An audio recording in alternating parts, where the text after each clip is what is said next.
Buenas noches a todos. Le damos la bienvenida a esta masterclass gratuita a todos los participantes que están conectados. El día de hoy estamos teniendo esta masterclass que corresponde a la especialización de contratos FIDIC, en donde se va a estar abordando el tema de tipos y aplicaciones de los contratos FIDIC. En caso de que este tema sea de su interés, les comentamos que actualmente tenemos esta especialización en curso y estaremos iniciando nuevamente la especialización en el mes de abril para que puedan revisar la información en nuestra página web. Respecto al ponente de esta masterclass, es el ingeniero Darío Urrutia. Él es ingeniero civil, especialista en gerencia de proyectos, cuenta con más de 15 años de destacada trayectoria en el sector de la construcción y en roles de dirección general. Cuenta con un máster en Project Management y con estudios de posgrado en contrataciones con el Estado con enfoque en obras públicas, gestión de proyectos y gestión pública. Entonces vamos a darle pase al ingeniero para que pueda iniciar con esta masterclass. Adelante, ingeniero. Muy buenas noches, muchas gracias. Bueno, me voy a dirigir a todos como colegas porque entendiendo que los que estamos interesados en este tipo de contratos tienen relación directa o indirecta con la ingeniería o con actividades relacionadas con la ingeniería. Vamos a hablar de contratos FIDIC, que es un contrato estandarizado que lleva muchísimos años en el Perú. ¿Por qué razón se habla de contratos estandarizados? Es que una de las consecuencias de la globalización mundial es que las empresas ahora traspasan fronteras con suma facilidad. Y se hacen licitaciones en los países donde van a participar con casi normalidad, cuando se trata de megaproyectos al menos, consorcios que están conformados por empresas de diferentes países y que finalmente van a prestar el servicio de ejecución de obra en un país diferente. Entonces, imagínense un mundo donde en un país tienen sus normas y sus reglas, sus reglamentos, sus leyes, y cuando haya una licitación de mucho interés, las empresas tendrían que conocer ese sistema jurídico, las normas y las leyes que tienen esos países para poder participar. Y eso haría, primero, la primera consecuencia, encarecería mucho el proyecto. ¿Por qué? Porque significa que habría un costo adicional, el asesoramiento o la contratación de personal especializado en justamente asesorarlos en estas normas y estas leyes. Pero teniendo contratos estandarizados, ellos conocen un marco general que está estandarizado a nivel mundial. No significa esto que los contratos estandarizados transgredan las normas nacionales. Son estandarizados porque tienen unas cláusulas generales, pero necesariamente se cumplen la normatividad del país, pero ya es más específico. O sea, específicamente en algunos determinados normas, por ejemplo, seguridad, SOMA, laborales, se cumplen. Entonces, más o menos para que entendamos, y nos vamos a enfocar, voy a tratar de hacerlo más rápido esta parte para que entendamos. Primero, participar en un contrato estandarizado, FIDIC, significa que uno tiene que asimilar e interiorizar la filosofía del contrato. Lo que sucede normalmente es que todos, al menos en mi caso y probablemente la mayoría, iniciamos nuestras actividades profesionales relacionadas con la construcción con la ley de contrataciones. Empezamos con pequeñas obras y vamos acumulando experiencia. Y esa experiencia a través de los años se convierte en un conocimiento tan asimilado que ya entendemos la filosofía de la ley de contrataciones con todas sus virtudes y sus desventajas. Y cuando uno tiene que trasladarse a un contrato de este tipo, tiene una lógica y un funcionamiento distinto. El lenguaje es distinto. La forma como se refieren los diferentes aspectos es de una manera diferente y uno tiene que asimilar eso. Entonces, la primera consecuencia y uno de los primeros consejos, si es que van a participar en contratos FIDIC, es uno tiene que desaprender lo que sabe de ley de contrataciones y introducirse en este conocimiento que es muy útil y cabe destacar que en el país está el contrato FIDIC muchísimos años, considero que más de 30 años, pero estos últimos años se le está dando mucha más importancia a los contratos estandarizados. ¿Por qué razón? Porque el país está invirtiendo en alta infraestructura de alta complejidad, infraestructura de alta complejidad. Por ejemplo, hay una institución PRONIS que está licitando, ya está haciendo la licitación para un hospital Sergio Bernales, que más o menos va a tener algo así de 300 a 400 camas. Es de alta complejidad y su presupuesto estimado inicial, cuando hemos estado haciendo los análisis, correspondía a algo de 1.500 millones de soles. Y obviamente este tipo de contratos de esa magnitud generalmente no se llevan con la ley de contrataciones. ¿Por qué razón? Porque los que van a participar normalmente van a ser empresas extranjeras. Entonces, es la entidad quien va a lanzar este proceso, quien determina qué tipo de contrato finalmente se va a utilizar, que pueden ser los contratos FIDIC o los contratos NET o cualquier otro que lo determinen los que van a pagar el proyecto.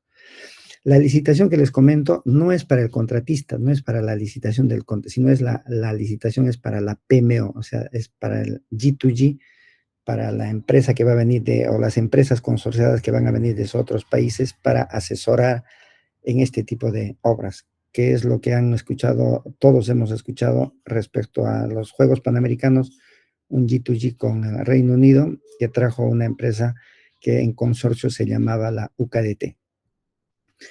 ¿Por qué la estandarización? Yo creo que el mejor ejemplo que tenemos en la estandarización es lo que ha sucedido en la Torre de Babel. Lo que nos cuenta la Biblia es de que las personas, los humanos, los descendientes de Adán, en aquel entonces teníamos estandarizada nuestro lenguaje y nuestros objetivos. ¿Por qué? Porque proveníamos de Adán y teníamos un solo idioma. Entonces, al tener esa estandarización conjunta, éramos capaces de todo, no había mayores diferencias. Y estábamos construyendo la Torre de Babel, que el objetivo en ese momento era llegar hasta el cielo. Dios, al ver esto, dijo, ellos son capaces de hacer todo. Entonces voy a poner un impedimento. Y con la fuerza divina los confundió. ¿Con qué? Cambiando el idioma, estableciendo diferentes idiomas. Entonces se desestandarizó en ese momento. Y como ya hablaban diferentes idiomas, obviamente no se pudo concretar la Torre de Babel. Esta metáfora es muy útil porque entendamos que justamente la estandarización es lo que nos permite que mayor eficacia en lograr metas más altas. La industria de la construcción es algo que ha sucedido siempre a través de la historia. Por ejemplo, uno de los registros más antiguos tenemos a Imhotep, es de la construcción de la torre escalonada de Saqqara en Egipto.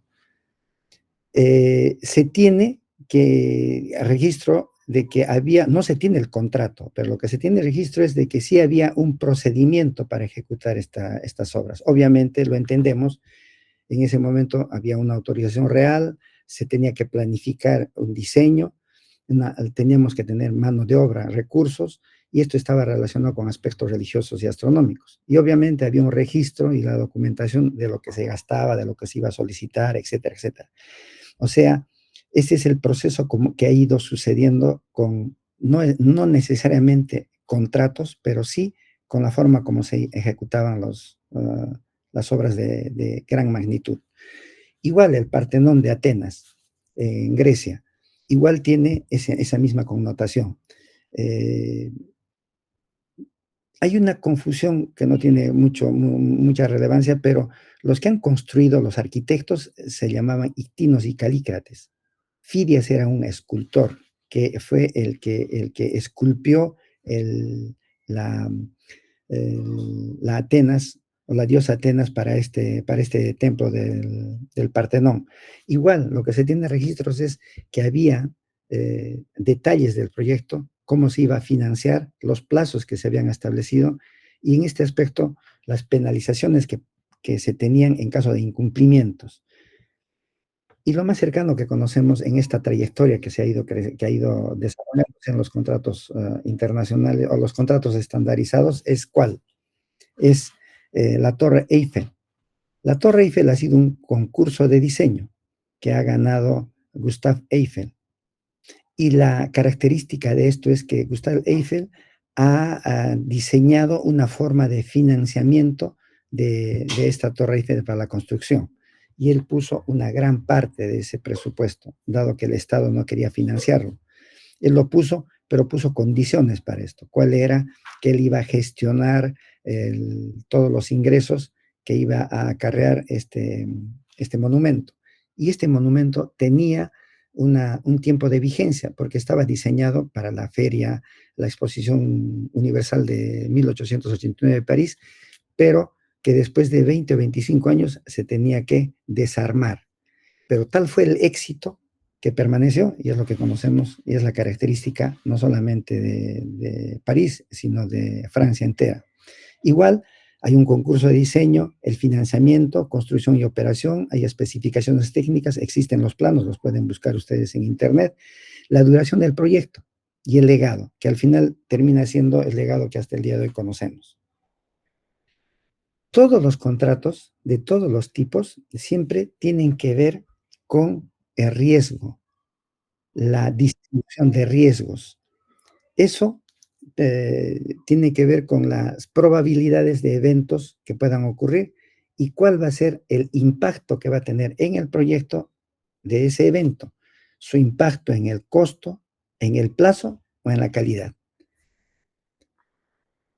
Y todos probablemente estamos muy involucrados con este concepto de la calidad, del triángulo de la calidad, que tiene que ver con el costo, el alcance y el tiempo.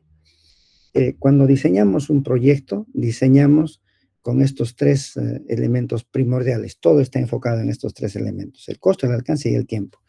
Cuando ya está determinado el expediente o el proyecto, la modificación de cualquiera de estos lados va a tener repercusión en los demás.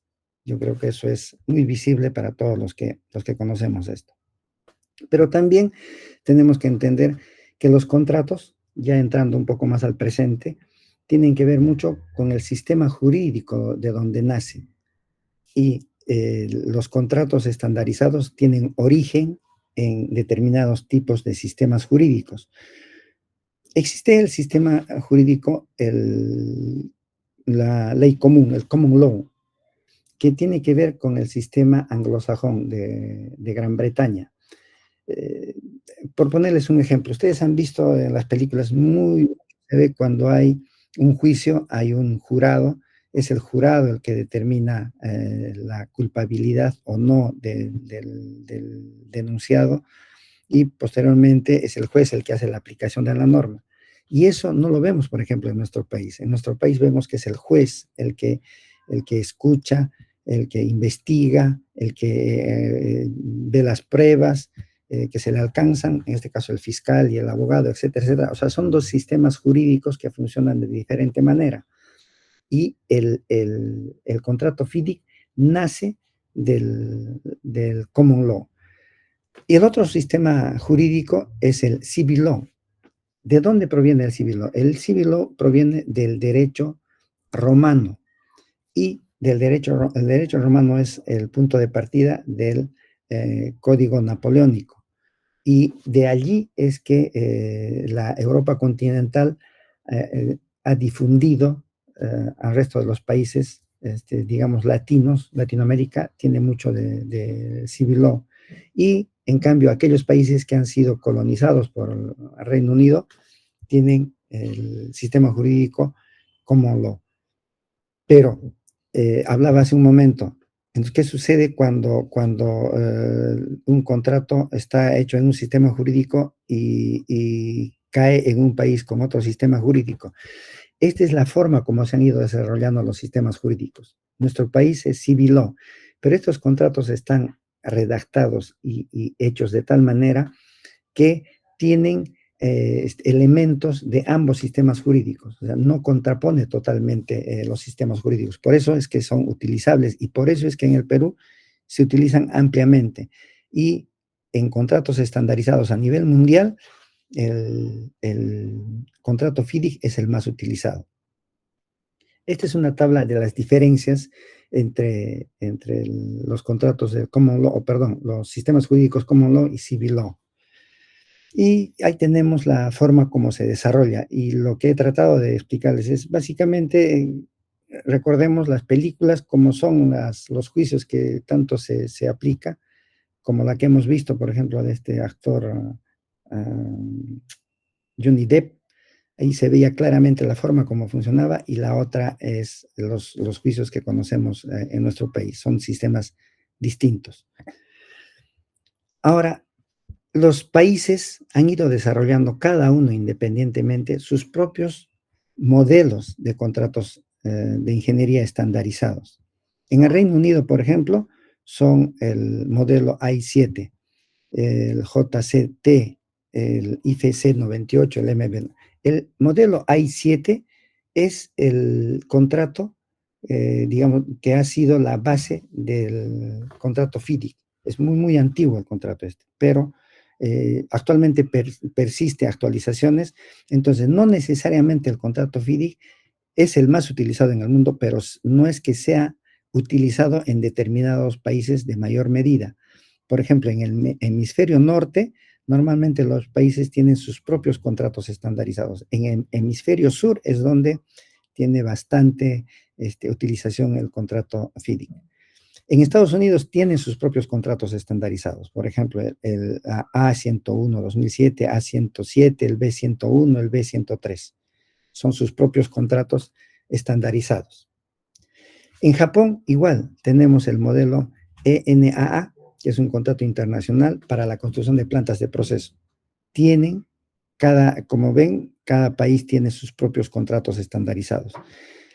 Y también existe una asociación de un sector de la ingeniería que digamos, han desarrollado un modelo que es el Consensut Docs, que tienen sus propios modelos, el 200, 210, 410, 500. Son diferentes modelos. O sea, el contrato estandarizado termina siendo una necesidad del mercado, de tal manera que en el desarrollo desde los tiempos, desde el inicio del siglo pasado, se han ido desarrollando los contratos de tal manera que existen muchos en muchos países. Pero, ¿por qué razón en el país, en el Perú, termina teniendo mayor utilización los contratos FIDIC? Primeramente en el Perú, ¿por qué razón? Porque los entes financieros como el BID, Banco Mundial, JICA, ponen como condición para otorgar préstamos para ejecución o financiar proyectos de ejecución de obras, saneamiento o carreteras o lo que tenga que ser, ponen como condición la utilización de los contratos estandarizados, FIDIC. ¿Por qué motivo? Porque su utilización a través de los muchos años ya ha sido, digamos, demostrado en campo y en los hechos de que es un contrato que realmente permite la culminación de las metas para las cuales se ha establecido sin muchas modificaciones. Nosotros tenemos en el país, por ejemplo, el problema de que los contratos con la ley de contrataciones genera demasiadas inconvenientes judiciales. Cuando hay alguna discrepancia, la obra termina truncándose y después se paraliza hasta que el proceso judicial culmine. Entonces tenemos herramientas jurídicas de defensa ante muchas cláusulas del contrato de la ley de contrataciones. Es por eso que, ya lo han escuchado mucho en noticias, tenemos como 23,000 millones de soles de obras paralizadas y algo de 2,500 obras paralizadas en los diferentes niveles de gobierno, local, regional y nacional. Entonces, por eso es que, por ejemplo, cuando se tenía el compromiso del cumplimiento de la infraestructura necesaria para llevarse a cabo los Juegos Panamericanos, que era un compromiso nacional frente al mundo, ¿Qué hizo el gobierno para garantizar que el plazo se cumpla? Hizo un convenio G2G con el Reino Unido. Obviamente esto fue una licitación, no ha sido un convenio al dedo. Hubo una licitación donde se presentaron diferentes PMOs de diferentes países y el que se le otorgó la buena pro fue al gobierno británico y se hizo ese convenio G2G que todos conocemos. Y efectivamente se cumplió el plazo, no quedamos mal. Tanto es así que las empresas que participaron tuvieron bonificación por buen desempeño. Bueno, eso es para que entendamos por qué razón hay cierto grado de confianza en los entes internacionales en este tipo de contratos. Entonces, el contrato más usado es el contrato FIDIC, que es la Federación de Ingenieros, la Federación Internacional de Ingenieros Consultores. Esta es la foto de los fundadores del contrato FIDIC. Todavía, esto ha sido antes de la Primera Guerra Mundial, en la exposición mundial de la Feria Mundial de Gante en 1913, donde los ingenieros se reunieron y decidieron hacer un contrato. Pero ¿qué pasó desde el 17? Vinieron las dos guerras mundiales y esas dos guerras mundiales han ocasionado que se paralice todo este proceso.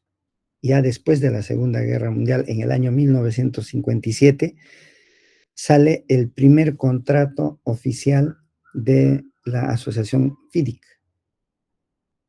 ¿Cuáles eran los principios fundamentales del contrato FIDIC? Es la calidad, la integridad y la sostenibilidad. ¿Qué es lo que busca promover?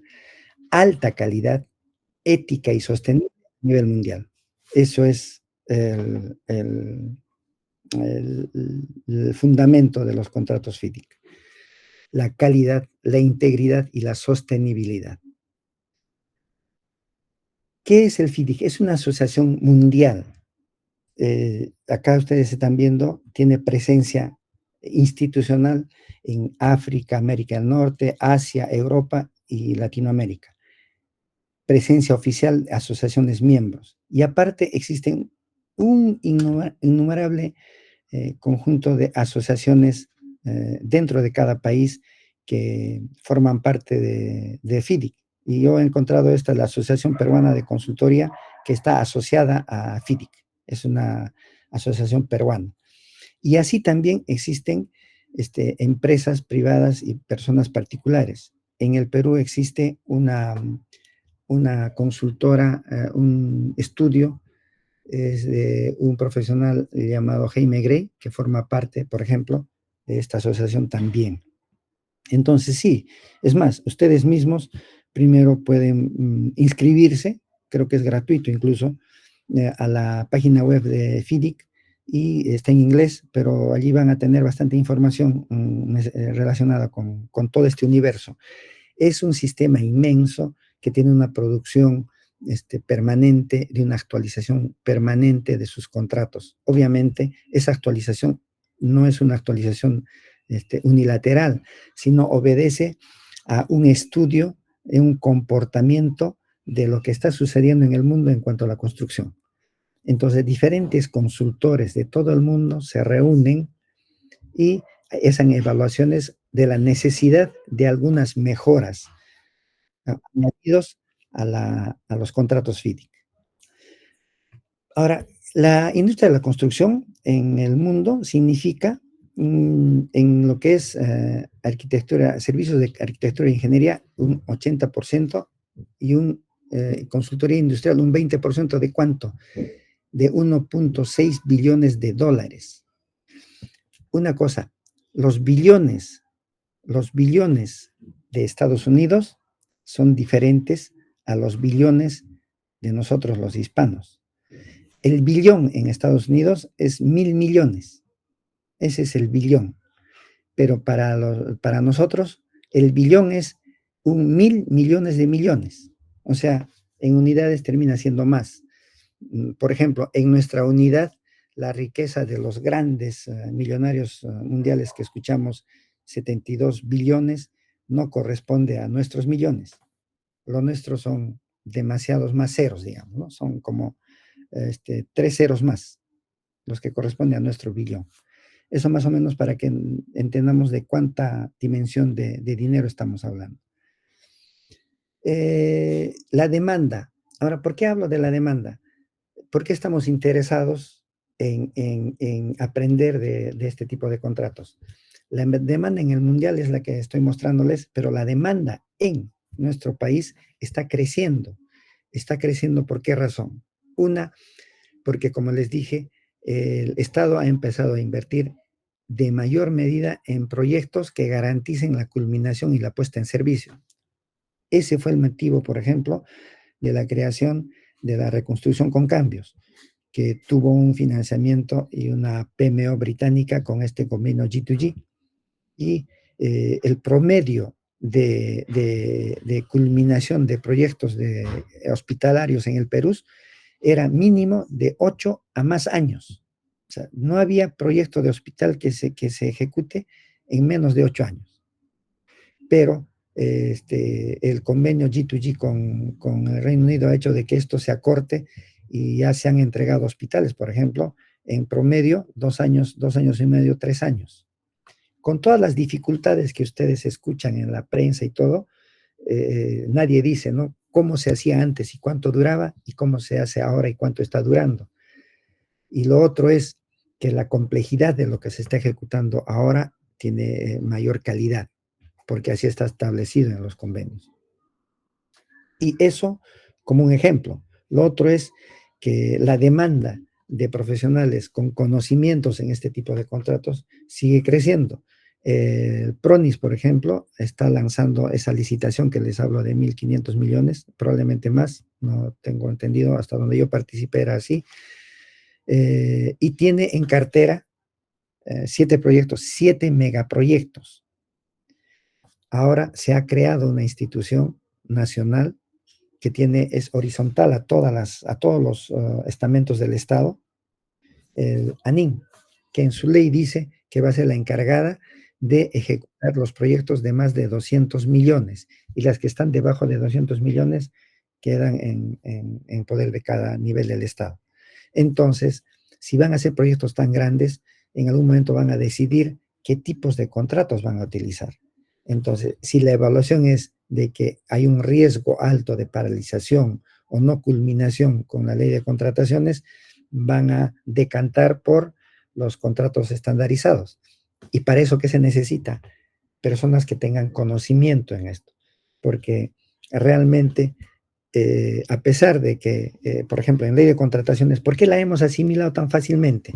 Porque hemos convivido con la actividad misma de la ley de contrataciones. Cuando uno sale de residente, pues entra a a trabajar en sus primeros trabajos y las compras, cemento, acero, todo el proceso lo vamos aprendiendo. Y seguramente cuando hemos querido especializarnos, nos vamos a un curso de ley de contrataciones y nos hemos perfeccionado, pero convivíamos con lo que estábamos aprendiendo. Y eso era una ventaja. En este caso, lamentablemente, el volumen de obras con contratos estandarizados no es tan alto. Entonces, esa posibilidad de aprendizaje de esa manera no ha sido posible. Entonces, ¿qué nos queda? Es el aprendizaje en estas especializaciones para que se transmita el conocimiento desde los diferentes ámbitos. Por ejemplo, en mi caso, yo soy gerente de proyecto, entonces yo les transmito mi experiencia frente a este tipo de contratos. He estado yo muchos años con contratos FIDI, con el JICA de Japón, con el BID con el Banco Interamericano de Desarrollo, en obras de saneamiento, muchos años. Entonces, he convivido con este contrato, he aprendido la filosofía del contrato. Es muy importante. ¿Por qué razón? Porque cuando uno convive con la ley de contrataciones mucho tiempo y entra a trabajar en estos contratos estandarizados, hay a veces acciones que son posibles de hacer en los contratos estandarizados que chocan con nuestro sentido común adquirido a través de los años en la ley de contrataciones. Entonces, uno es reticente a tomar decisiones porque choca con tu lógica, pero esto no puede ser de esta manera. Por ejemplo, un ejemplo les digo. Cuando hay alguna discrepancia frente a, digamos, a un plazo o a un costo con el contratista, lo normal en los contratos estandarizados es establecer talleres de trabajo conjunto donde se analiza y se pueden llegar a acuerdos. Obviamente, acuerdos dentro del contrato y dentro de las normas, pero te sientas con ellos frente a frente y analizas y acuerdas eso. En la ley de contrataciones, hasta donde yo participaba, porque ya son muchos años que no participo en la ley de contrataciones, no era posible eso. Es más, de repente hasta sea posible, pero está mal visto. Tú no puedes sentarte con el contratista. ¿Por qué? Porque estás negociando probablemente el diezmo, ¿no? Esa es la lógica de nuestra sociedad, falta de confianza. Todos somos corruptos, pero estas negociaciones o estos tratos o estos talleres se pueden dar. ¿Por qué? Porque ambos tienen el objetivo de la culminación del proyecto. Primero, a uno lo contratan en la función que lo contraten dentro de una ejecución de obra en los contratos estandarizados, lo contratan ¿con qué objetivo? No te contratan para que tú estés permanentemente en ejecución. Te contratan porque eres partícipe de un proyecto donde tu aporte va a significar algo que añada el valor agregado para la culminación de ese proyecto. Para eso te contratan. Contratan un gerente de proyecto para que con su experiencia y en conjunto con unos especialistas coadyuven al contratista a culminar el proyecto, a controlar y monitorar que el contratista esté realizando realmente lo que ha establecido su contrato y sus especificaciones. Y el contratista obviamente tiene la función de, su función como empresa es la utilidad. Y la utilidad como empresa es entrar a un proyecto, tratar de avanzar con todo lo que determine esto y culminar, entregarte el proyecto y dedicarse a otro proyecto. Eso es lo que ellos también quieren. Lo que pasa es que en el camino, como no es perfecto, siempre va a haber discrepancias. Entonces, los contratos estandarizados te dan herramientas para que puedas resolver eso en el camino. Entonces, ¿qué es lo que hace FIDIC? La asociación FIDIC representa, ¿qué es lo que hace? Representar globalmente la industria de la ingeniería de la consultoría y mejorar la imagen de los ingenieros consultores. El contrato FIDIC no es un contrato de ejecución, o sea, no está adentrada en la ejecución de obra. Recuerden que es el marco que establece, el marco donde se va a mover el contratista, ¿para qué? Para ejecutar. Y este tiene un elemento, sus especificaciones técnicas, que son la información que es específica de la obra, calidad de cemento, características de diseño, todo eso. Pero aquí estamos hablando del contrato que lleva la relación entre el contratista y el contratante. Bueno, ¿qué ofrece FIDIC? Es el ser la autoridad en cuestiones relacionadas con la práctica empresarial, impulsar el desarrollo de la industria de consultoría a nivel global y viable. Y obviamente los principios rectores, la calidad, la integridad y el desarrollo sostenible.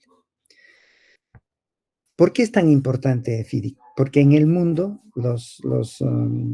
las instituciones de préstamo a nivel mundial utilizan el contrato FIDIC. El Banco Mundial, el Banco Asiático, eso es lo que en la investigación que hice es lo que encontré, y obviamente son muchísimos más. El Banco Mundial, el Banco Asiático de Desarrollo, el Banco Europeo de Construcción, el Banco Interamericano de Desarrollo, que está presente en el Perú, el Banco Mundial también está presente en el Perú, el Banco Africano de Desarrollo, el Banco Islámico de Desarrollo y asociaciones de todo tipo. Entonces, está ampliamente difundido. Y el FIDIC es un universo de producción de tipos de contratos o información que es útil. Y he sacado la información de la página web. Uno las puede adquirir allí, ¿no? Y hay un universo de información que es útil para todos, que es lo que justamente vamos a hablar. ¿Cuáles son las ventajas de un contrato FIDIC? Es claro y es coherente, es justo y es equitativo. Lo que trata de hacer el contrato es repartir equilibradamente los riesgos entre contratante y contratista. Vamos a ir más adelante a eso. Completo y flexible y es reconocido. Está probado en el mundo por más de 70 años. Está probado en el mundo en diferentes tipos de ejecución de obras, no solamente en el Perú. Entonces, cuando la traemos aquí es porque ya ha pasado las pruebas, error y prueba, y mejoramiento permanente que tiene el FIDIC. Y puse este comentario porque me ha tocado a mí vivir esta experiencia. Este contrato está aprobado en el mundo, pero a veces por desconocimiento o probablemente por un exceso de desconfianza o probablemente porque pensamos que podemos añadir alguna cláusula que pueda hacer desde nuestro punto de vista más perfecto este contrato, alteramos el contrato y terminamos en problemas. Lo que pasa es que un contrato te da herramientas para que personalices el contrato, sí te las da. El contrato no está hecho en una caja de acero. Tiene un marco normativo, tiene unas cláusulas principales que es más, se recomienda no modificar las cláusulas principales. Y hay unas cláusulas secundarias que son aquellas que van a personalizar de acuerdo al proyecto que tienes. Es allí donde se pueden hacer las modificaciones. Por ejemplo, en un proyecto que yo estuve, se añadió para la aprobación de ampliación de plazo, le añadieron que debía regirse de acuerdo a la ley de contrataciones, el artículo, no sé cuál es el que hablaba de la ruta crítica, el procedimiento que se tiene que hacer. Y esa sola cláusula nos ha traído problemas para cerrar el proyecto. Porque, por ejemplo, fueron de 45 proyectos, 3 entraron en causales. En este tipo de proyecto, que era este contrato FIDIC con JICA de Japón, se contrató una empresa internacional de alcance también multinacional para que sea la supervisión.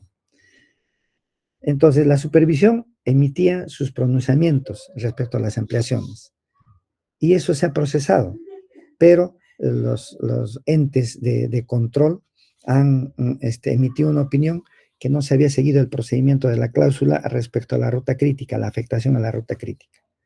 El proyecto estaba culminado, había tenido algunas modificaciones y se había entregado. Para el momento de estas notificaciones, el proyecto estaba culminado, estaba en servicio y no tenía problemas.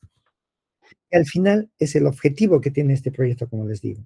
Pero el contratista y los funcionarios que intervinieron en esto han sido procesados. ¿Por qué? Porque supuestamente no se había penalizado al contratista por esos atrasos. O sea, se le había otorgado una ampliación de plazo para salvarlo de penalidades. Y eso era cuantificado y se reclamaba digamos, ese monto.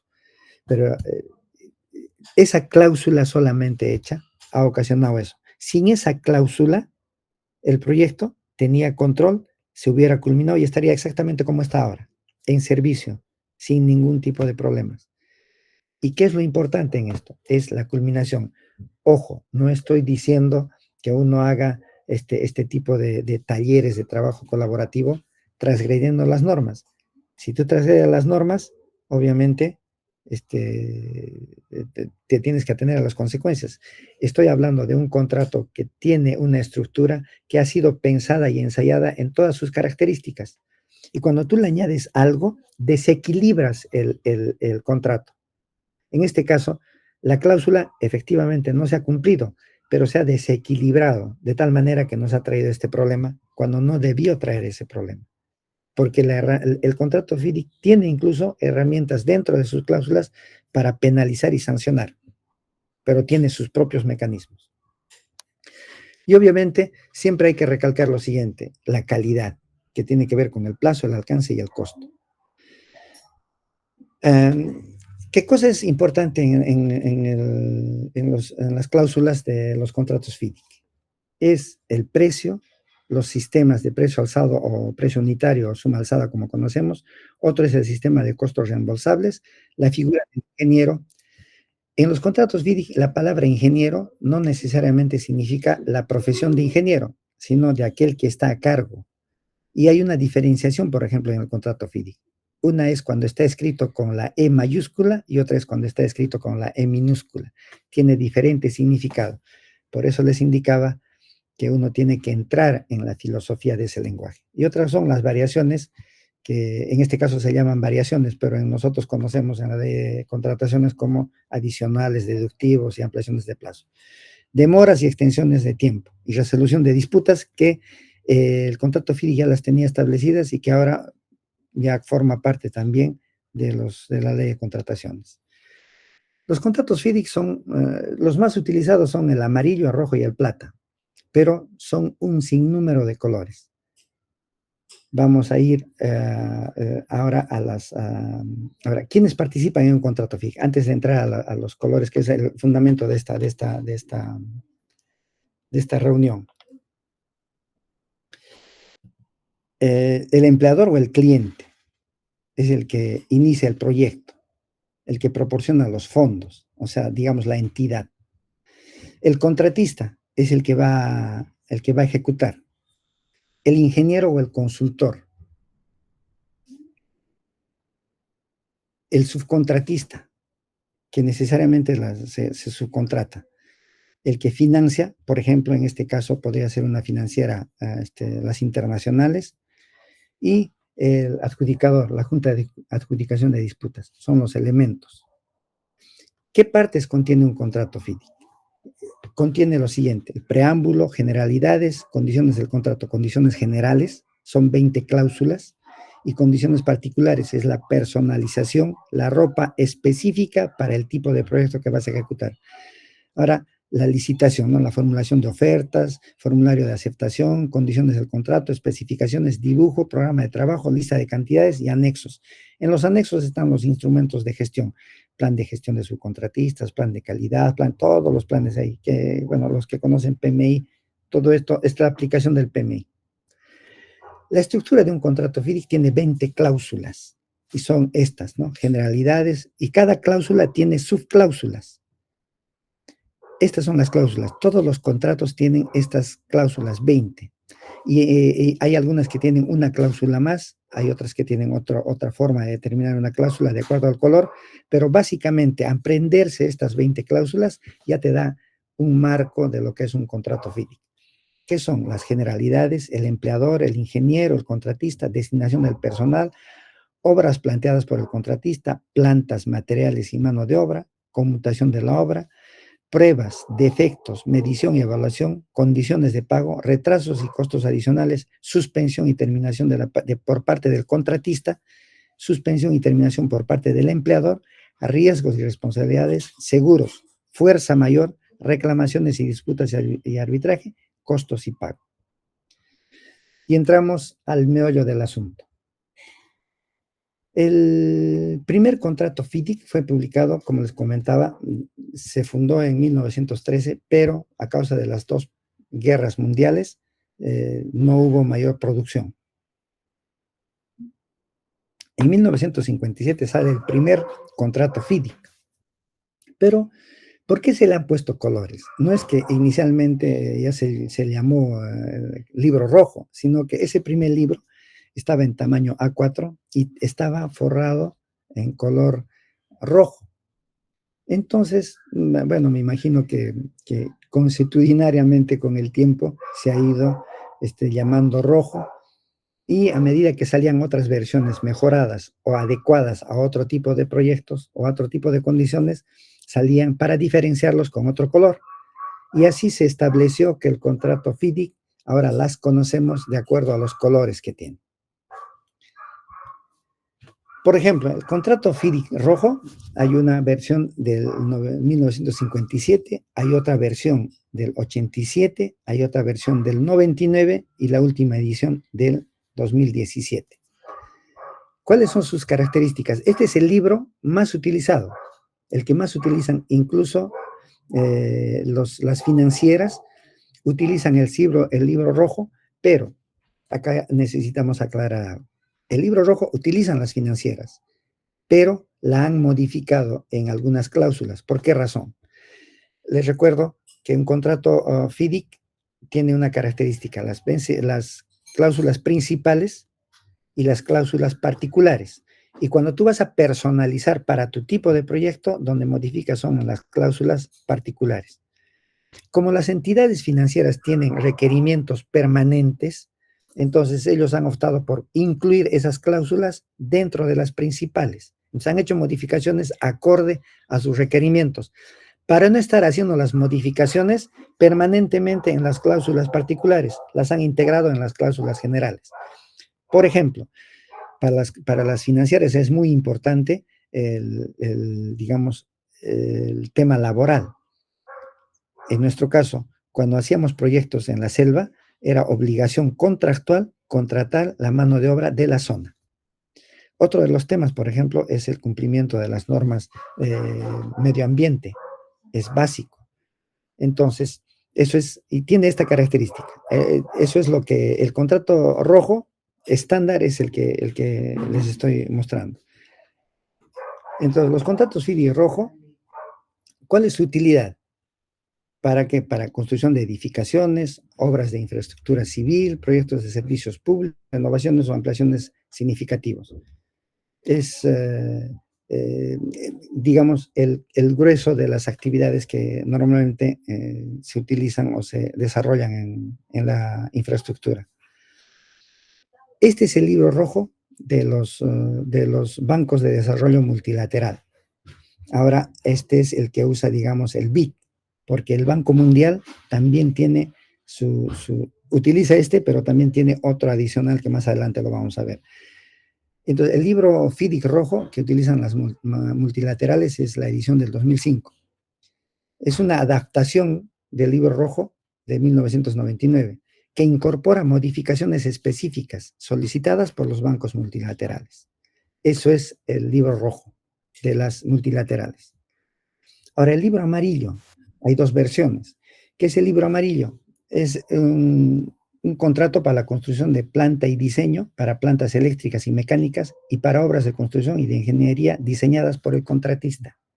O sea, el contratista, no estoy hablando de contratante, contratista. Son dos versiones que se tiene de este tipo de libro amarillo. El libro plata. El libro plata es un contrato de llave en mano, lo que conocemos llave en mano. ¿Qué característica tiene el libro plata? Transfiere mucho de los riesgos al contratista, pero de la ejecución del proyecto, las transfiere al contratista.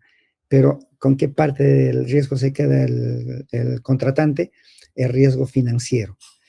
Las obras de libro plata normalmente tienen alto costo, pero ¿cuál es la garantía? Toda la responsabilidad de la ejecución y diseño del proyecto corre a cargo del contratista. Por ejemplo, este tipo de contratos no tiene supervisión como tal, como la conocemos. Entonces, prácticamente él ejecuta la obra y te entrega con todas las garantías la llave para funcionar, para utilizarlo. Y tenemos este tipo de contrato en el Perú. Uno que tengo conocimiento y he participado es el contrato Libro Plata, el Hospital Lorena del Cusco, por ejemplo. Tenemos el libro verde, que tiene 2 ediciones, del 1999 y el 2006. Este es un acuerdo de consultoría. No es un contrato de los otros que tiene que ver con la, digamos, con la interrelación de un contratista, sino acá tiene que ver de consultorías. Las multilaterales, a ver, cuando financian una multilateral a veces es con préstamo nacional. El Estado quiere hacer digamos, un conjunto de obras, vamos a suponer saneamiento, 50 obras que van a significar 300 millones. Solicita préstamos a nivel de préstamo a deuda externa. Entonces, supongamos que ya hay que está interesado, esas tratativas que ellos tienen, decide financiarlas. Entonces, se establece un contrato rojo, digamos, ¿no? Ya. Ahora, pero ¿cuál es el detalle? Dentro de la institución, para administrar todo ese presupuesto de 300 millones, los 300 millones exactamente no van a ir a las obras.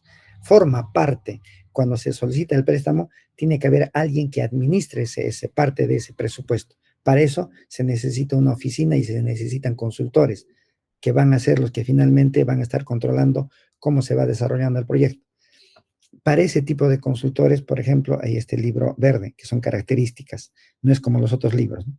Para las profesiones. El azul, por ejemplo, es un libro que es especializado para dragado, tiene que ver más que todo con obras marítimas, dragado y proyectos de reclamación de tierras.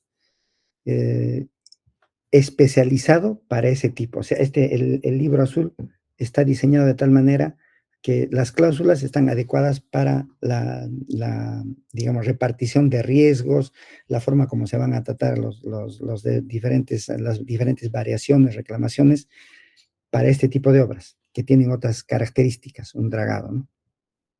El libro de oro es otro tipo de contrato que tiene que ver con el diseño, construcción y operación. O sea, tú contratas a alguien, ¿para qué? Para que haga el diseño, lo construye y lo opere. Entonces, no sé si la terminal marítima que están haciendo, creo, en Chancay, esté con este tipo de contrato. No tengo mucho conocimiento, pero definitivamente es un contrato también de presupuestos con volumen alto. El otro tipo es el libro rosa, que es el que les decía, el Banco Mundial. El Banco Mundial ha personalizado este contrato para sus condiciones contractuales, el Banco Mundial, pero que es el otro del BID, por ejemplo, del JICA, es la adecuación del libro rojo. En este caso, para este tipo de contrato, el Banco Mundial lo ha hecho ¿para qué? Ha adecuado el libro amarillo, que es un contrato para plantas y diseño y ejecución. Entonces, ha adecuado el libro amarillo a sus condiciones del Banco Mundial y esto se llama libro rojo. Ahora, hay un libro rojo de subcontratistas. Cuando un contratista se hace cargo de un proyecto, obviamente, a veces es necesario, dependiendo de las características que se tenga entre las cláusulas particulares, va a subcontratar partes del contrato que tenga. Entonces, también existe un contrato de subcontratistas. Y esto para que vean cómo se ha desarrollado el contrato FIDIC, está abarcando casi el universo de la actividad. Y el libro blanco, que también es un modelo de servicios profesionales. Son contratos que yo no los he visto en la práctica, ya los conozco porque forma parte del conocimiento que uno tiene, pero no todos los utilizamos. Probablemente, por ejemplo, el hospital Sergio Bernales, miren, el contrato plata se utiliza con el hospital Lorena, pero probablemente el hospital Sergio Bernales se utilice el libro amarillo del FIDIC, porque se están viendo en lecciones aprendidas cómo mejoramos la interrelación con el contratista para que haya mayor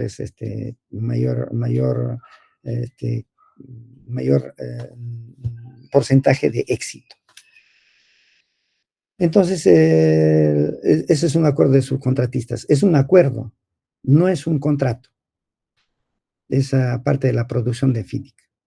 Y esto sí lo conocemos todos los consorcios, ¿no? Los acuerdos joint venture, que también no es un libro, es un acuerdo, digamos, son como guías de acuerdos. Existen dos guías en este caso, que es la edición del 92 y la edición del 2017. Ahora, para terminar, solamente como una cuestión didáctica, cuando hace actualizaciones el FIDIC respecto a un contrato, no es que las modifica totalmente, las perfecciona o las mejora. Por ejemplo, he puesto acá en este cuadro el FIDIC rojo de 1999 con el FIDIC rojo del 2017. En generalidades, ¿qué es lo que qué modificación se ha visto, no? Mire, en el 99 establece las definiciones básicas y los principios de interpretación. En el 17, que dice, amplía definiciones y principios de interpretación y aumenta la claridad en las responsabilidades de las partes. En el empleador, define las obligaciones y derechos del empleador en 99. Y el 17 incluye disposiciones más detalladas sobre el papel del empleador y su personal, introduciendo más requisitos de notificación y aprobación. El ingeniero, por ejemplo, el 99 detalla las funciones y autoridades del ingeniero. En el 17 clarifica y expande el papel del ingeniero, introduciendo el concepto de acuerdo o determinación para fomentar la resolución de disputas. Esto no es lo mismo que la resolución de disputas a nivel contractual cuando haya discrepancia, sino que el ingeniero con mayúscula puede tomar determinaciones ante algunas discrepancias que existan contractualmente. Entonces son dos cosas distintas. O sea, puede resolver, digamos, por poner un ejemplo, algunas discrepancias de menor cuantía, digamos, ¿no? Ya. Otro, el contratista, el 99, establece las obligaciones, derechos y responsabilidades del contratista. ¿Qué se ha hecho? Añade más detalles sobre las obligaciones del contratista, incluyendo requisitos de gestión de la información y mayor énfasis en la prevención de reclamaciones. O sea, son 20 cláusulas, todas tienen esas 20 cláusulas y alguna otra modificación, pero en cláusulas. Pero ese es el espíritu que tiene el contrato FIDI. Ahora, para culminar, el contrato FIDI de las diferentes ediciones no es que una edición nueva anule una edición antigua. Cualquier edición de los contratos FIDI es utilizable plenamente a cabalidad y que es útil para cualquier proyecto. Son las entidades las que deciden qué contrato utilizar. Por ejemplo, no se utilizan normalmente en el Perú las últimas versiones de 2017 porque para utilizar estas herramientas contractuales no es que una las baje de internet y las utilices, se tiene que pagar licencias, pero mayormente, como ya el mercado conoce un tipo de contrato, digamos, de 1999, es más fácil encontrar especialistas ya involucrados en ese tipo de contrato. Los contratistas también ya conocen ese tipo de contrato y es mucho más fácil una dinámica entre contratista y contratante que conocen un contrato, lo hace más dinámico. En cambio, la introducción de un nuevo contrato, de todas maneras, inicialmente va a llegar a algunos roces. Me imagino que parte de eso debe ser la decisión, porque son las entidades las que deciden. Este es un marco de lo que es los contratos FIDIC y los tipos de contratos FIDIC. Yo personalmente les recomiendo adquirir ese tipo de conocimiento. ¿Por qué? Porque esto nos da mayor valor agregado a nosotros. Y así como FIDIC va mejorando sus contratos, nosotros como profesionales también tenemos que seguir mejorando. ¿Cómo mejoramos? Una es con la práctica y otra es con el continuo aprendizaje. Como profesionales permanentemente estamos en aprendizaje. Yo escuché antes que solo los médicos. Mentira. Tan igual que los médicos, estamos permanentemente actualizándonos porque ahora el mundo de la construcción o lo relacionado a la construcción está permanentemente en una dinámica que no se detiene. Entonces, colegas, espero que esto haya sido útil para vuestro interés de participar en este curso que se va a dictar por SEO Academy. Ingeniero, muchas gracias por la ponencia, muy interesante. Vamos a tener unos minutos para que los participantes puedan hacer sus preguntas en caso las tengan. Pueden utilizar el chat o encender el micro también para hacer llegar las preguntas al ingeniero Darío. Mientras tenemos este espacio, también los invitamos a revisar nuestra página web, seoacademy.edu.pe. Allí podrán encontrar todas las especializaciones con las que estaremos contando próximamente durante este mes y el próximo. Y comentarles que la especialización de contratos FIDIC estará iniciando el 25 de abril por si les interesa explorar más sobre estos temas que se han tocado en la ponencia de hoy. Ingeniero, en el chat vemos dos preguntas que nos dejaron hace algunos minutos. Nos consultan cuáles son los vínculos, similitudes o diferencias entre contratos NEC y contratos FIDIC. Interesante. Ambos son contratos estandarizados.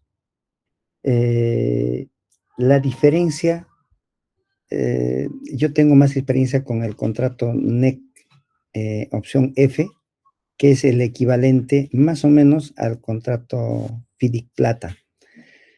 Yo creo que ambas herramientas son bastante útiles. El contrato NEC es eminentemente colaborativo. El contrato FIDIC no necesariamente es colaborativo, te da herramientas colaborativas, pero no necesariamente en la misma magnitud que el contrato NEC. La otra diferencia es que el contrato NEC, por ejemplo, otorga prácticamente el poder al gerente del proyecto. El contrato FIDIC delimita y también le da poder de decisión, pero no en la misma magnitud que el contrato NEC. Vínculos, ambos provienen del Commonwealth, del Common Law, perdón, del derecho común, pero más, digamos, introducido en el derecho consuetudinario es el contrato NEC. Y oficialmente no existe contrato NEC traducido al español. Siempre uno se tiene que remitir a la versión en inglés.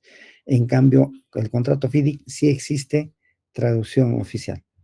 Y efectivamente sí, los contratos FIDIC y NEC son, como lo dije, contratos colaborativos, pero la magnitud, digamos, establecida, el contrato NEC es mucho más colaborativo. Pero ambos son herramientas muy, muy útiles y que prácticamente yo diría, no sé si hay un porcentaje mínimo, diría hasta ínfimo, de obras paralizadas en ambos tipos de contratos. O sea, no tenemos la magnitud de paralizaciones o problemas de un proyecto con FIDIC o NEC. Un ejemplo, en el NEC, ningún problema puede detener el proyecto se termina sí o sí. Cualquier otro problema se resuelve culminado el proyecto. Así la reclamación tenga que ver con el doble del presupuesto, no tiene nada que ver eso, se concluye el proyecto. Después, si él ha reclamado con derecho el doble del presupuesto y lo considera y lo reclama y se lo otorga, porque eso es técnico, no tiene que ver, pero eso no va a afectar la culminación del proyecto. Entonces, esa es una garantía de ambos tipos de proyectos. Por ese motivo es que probablemente lo incluyan dentro de las, digamos, de las herramientas a utilizar en la ley de contrataciones. Básicamente, yo creo que es una carrera de conocimientos. Hace 3 años, antes de la pandemia, el contrato NEC, yo recuerdo que no había cursos de contratos NEC y eran muy pocos de contratos FIDIC. Ahora ya hay bastantes cursos. ¿Por qué creen? Porque el mercado está requiriendo profesionales con esos conocimientos. Muchas gracias por la aclaración, ingeniero. Aquí tenemos una mano levantada también. Violeta, puedes encender el micro para hacerle llegar al ingeniero tu consulta. Buenas noches, ingeniero Urrutia. Usted ha tocado un punto importante, el cual está dándonos una información que el contrato FIDIC como tal tiene una traducción al español. Entonces, ¿usted cree, con la experiencia que tiene, el que el contrato NET no cuente con esta traducción puede ser una herramienta a favor del contratista en interpretar a su manera? Claro, pero primero digamos, siguiendo tu línea de pensamiento, ¿por qué la traducción o la interpretación tendría que favorecer necesariamente al contratista? ¿Por qué no podría hacerlo al contratante? Mira, nosotros utilizamos, cuando estuve en RCC, el contrato en su traducción al español. Y tanto es, digamos, el espíritu colaborativo de que normalmente las discrepancias las resolvíamos nosotros. Rara vez, es más, solamente hemos tenido discrepancias respecto a alguna palabra, pero no necesariamente a una traducción literal de párrafos. ¿Por qué? Porque el contrato NEC, si ustedes tienen oportunidad de leerlo y pueden verlo en internet, sus párrafos son totalmente sencillos. O sea, el lenguaje del contrato NEC no es jurídico, es un lenguaje llano, sencillo. Entonces, la traducción en realidad no es complicada. ¿Por qué decimos de que no hay oficialmente? Es que tú no puedes, si hay una discrepancia, uno tiene que ir a la fuente, que es el contrato en inglés. Ahora, cuando se trata de una traducción, y vamos a suponer que es un problema contractual que ha ido digamos, a un nivel mucho más alto, lo que obviamente va a suceder es que esa traducción de esos párrafos en discrepancia van a necesitar una traducción de un perito o un traductor oficial, que va a ser independiente de la necesidad de contratante a contratista. O sea, es alguien oficial, un perito que va a hacer esa traducción de ese párrafo en discrepancia. No es el contratista el que va a traducir a su manera, ni el contratante a su manera. Pero normalmente no ocurre. No he visto en mi experiencia, en los años que estoy, en el NEC eso. Yo lo tomaba como referencia porque si bien es cierto, se da una desaveniencia, se da un evento compensable.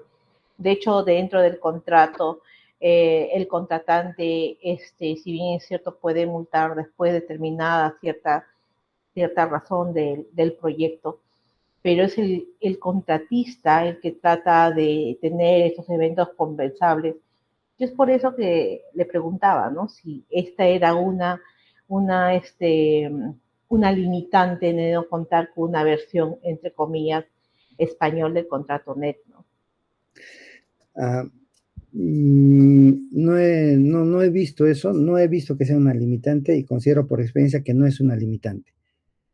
Ahora, mira, el contrato NEC está en inglés, pero los contratos que se han firmado con